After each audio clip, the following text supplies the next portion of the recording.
But it's going to be interesting DC wise because you know you're going to have Fangio out there, who I think is the best defensive mind in football. You're going to have Zimmer out there, and you're going to have Flores out there.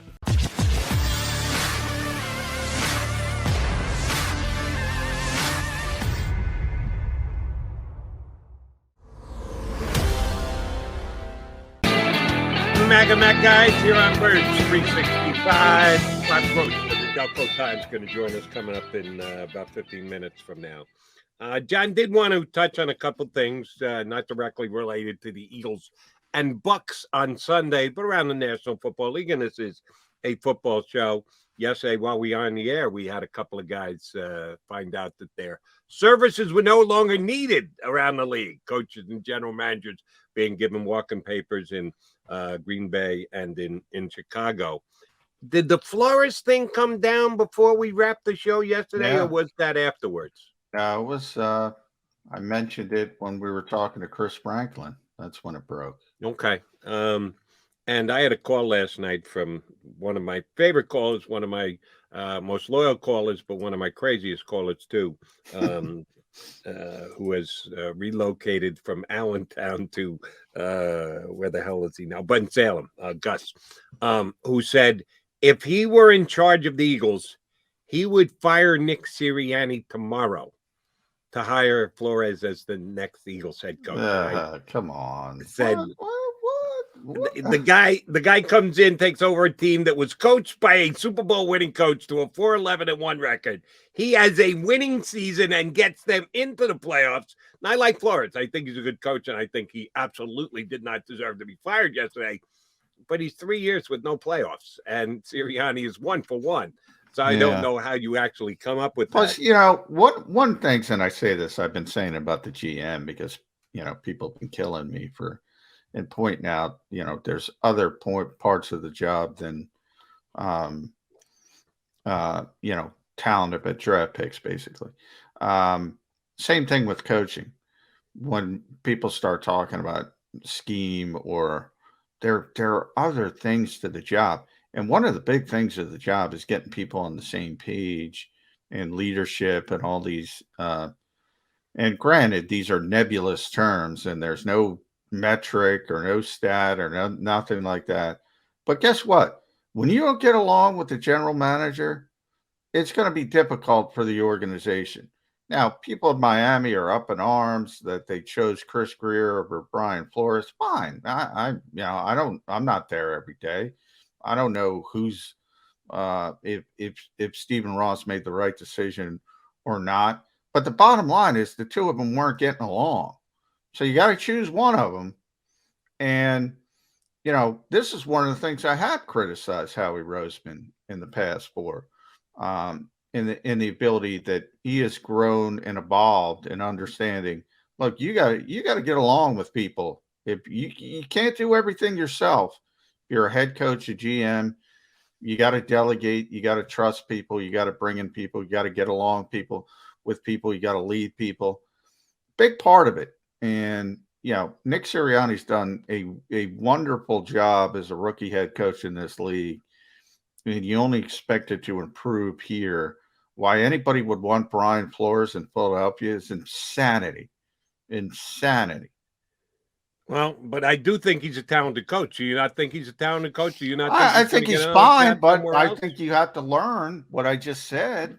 I think you have to learn things. I think he's fine when it comes to schematic standpoints as a defensive, but it's a bigger job than that. It's a bigger job than that.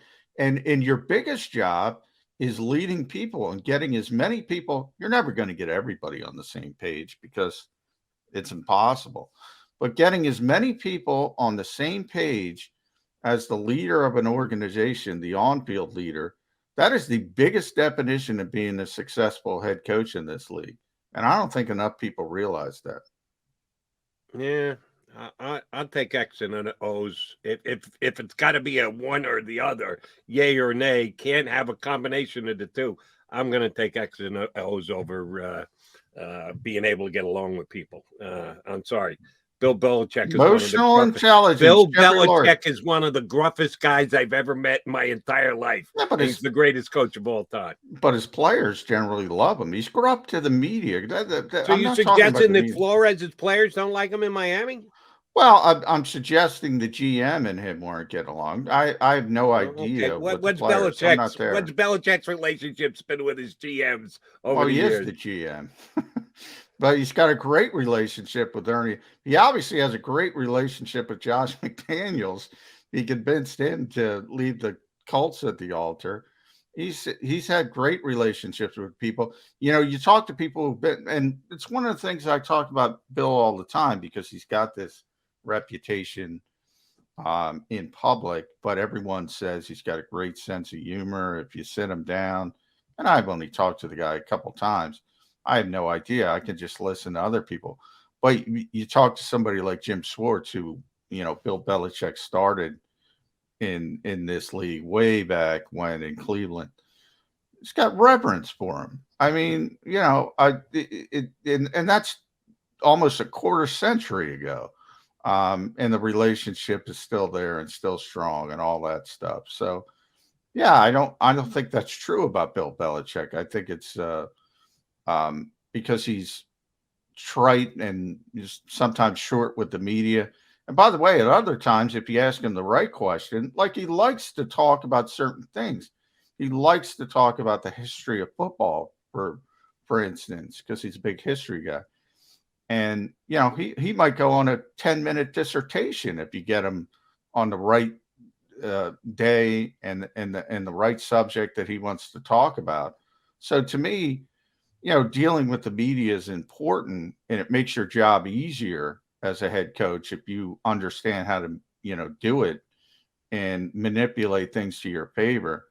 But I'm talking about in the building. And Jeffrey Lurie, we all laughed at him, but he's right with emotional intelligence. Now, I still laugh at him for his buzzwords, but that was, in that case, it was Chip Kelly to Doug Peterson. And I always tell that story with another one of your old friends, Ed Bankin. That Chip Kelly was like, head down. If you see him in the hall, we were allowed in the halls back then, occasionally. He's not making eye contact with people. And forget about media people. I'm talking about players.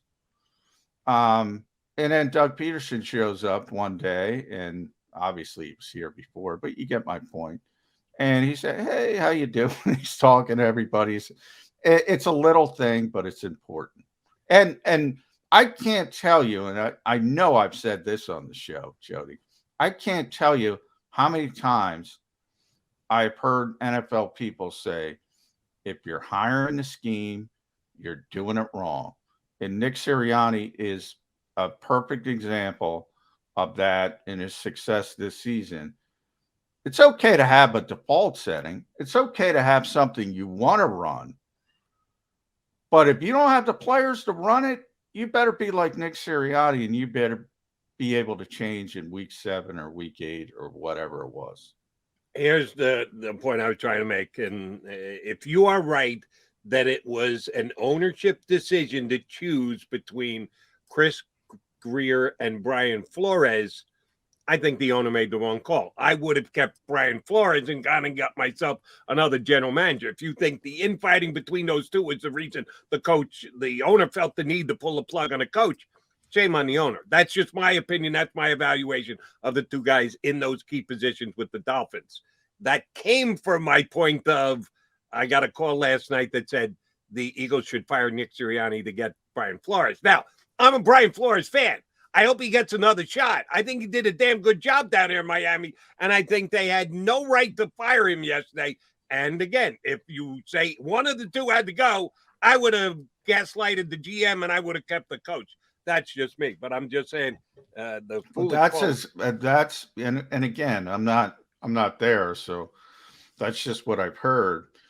But that's part of it, if the GM is, it's probably too harsh a word, but I'm going to use the word.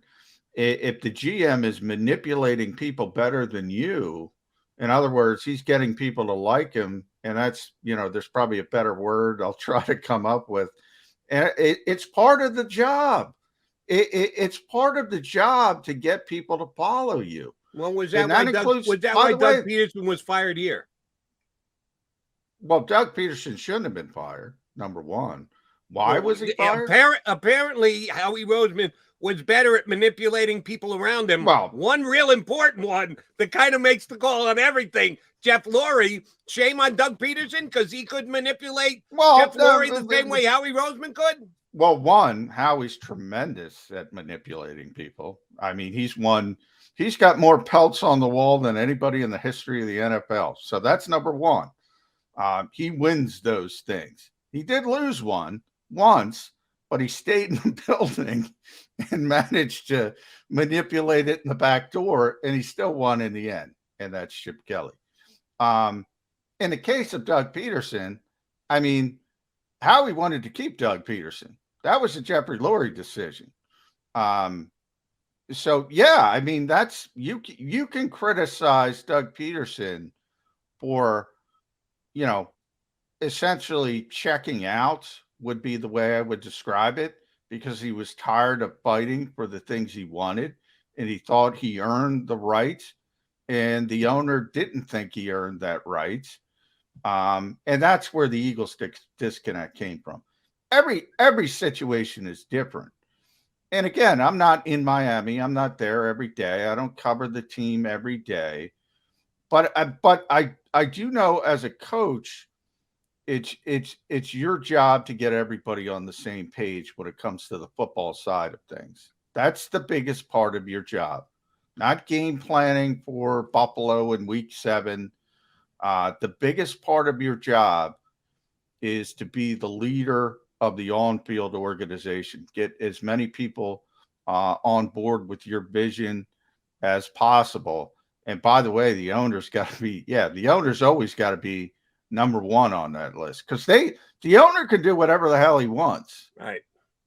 He's always, if you lose him, well, tough luck. And that's where Doug Peterson was. Agreed. And then Doug might have been okay and saw the hammer coming and said, yeah, go ahead, hit me over the head. I'll check out and I'll go get another job somewhere, which he's already been talked to by 2 organizations, Jacksonville last week, and the Bears jumped right in. And I said that would kind of be a funky thing because Matt Nagy's one of his good football friends. He and Matt were tight in Kansas City. He went to his camp this year, and non-paid assistant, blah, blah, blah. Matt Nagy gets his walking papers. Doug couldn't jump in line quick enough for an interview with the Bears. So that would be interesting. He's already got the swag, by the way. They don't have to give him all the stuff. He's already got the Bears swag.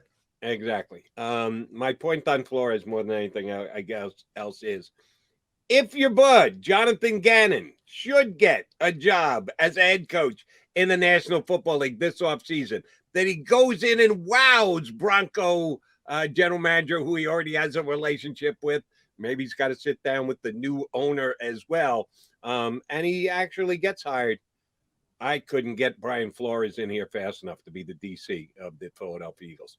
I would love to see him added to this organization. I think the guy is a dynamite and coach. By the way, Jody, I think he is going to get another job. I don't think he's going to be. I think he's going to get another head coaching job pretty quickly. So I don't think it's going to be in a situation, but it's going to be interesting DC-wise because, you're going to have Fangio out there, who I think is the best defensive mind in football. You're going to have Zimmer out there, and you're going to have Flores out there. Fangio and Zimmer aren't getting head coaching jobs. I think Flores will get a head coaching job. Do you, with all those guys out there, do you think that handicaps a guy like Dan Quinn of the Cowboys, who's done a dynamite job this year, come in and improve that defense? Because they were brutal last year. The Cowboys defense stunk last year, and now they're an above-average defense, and Quinn, rightfully so, gets a ton of that credit. Picking Micah Parsons wasn't a bad move either, but he's done a real nice job at upgrading that defense. Has that hurt his head coaching possibilities because there are other good defensive head coaches who became available by the cuts downs yesterday? Well, I don't think, as I said, I think he's more of a candidate to be a head coach than Fangio or Zimmer because of how things went poorly for them. Flores is a little bit different. I guarantee you right now, as we speak today, if Quinn does leave, Zimmer will be the defensive coordinator in Dallas. That's where it came from. The Joneses love him. They'll put him as the defensive coordinator right away. I mean, right away. But if Dan, it's tough for defensive guys, and it's getting tougher every single year. Now, Brandon Staley proved you can go in there, and that's one of the things where, when I put the Gannon stuff out there, and people are saying, well, George Patton is George Payton is just doing him a favor, and maybe that's it. And they're like, he's not ready to be a head coach. They were saying the same thing about Nick Sirianni last year and Brandon Staley last year. You get in that door, you can wow people, and it can happen really, really, really quickly. But for defensive minds in general, it's really difficult because most teams are going to want offensive minded coaches because they should. That's what the NFL is. That's what the modern NFL is. So there aren't a lot of openings right now. 6, I think. We'll see if there's any more surprises. I can't believe the Giants are going to move forward with Joe Judge, but we'll see how that goes.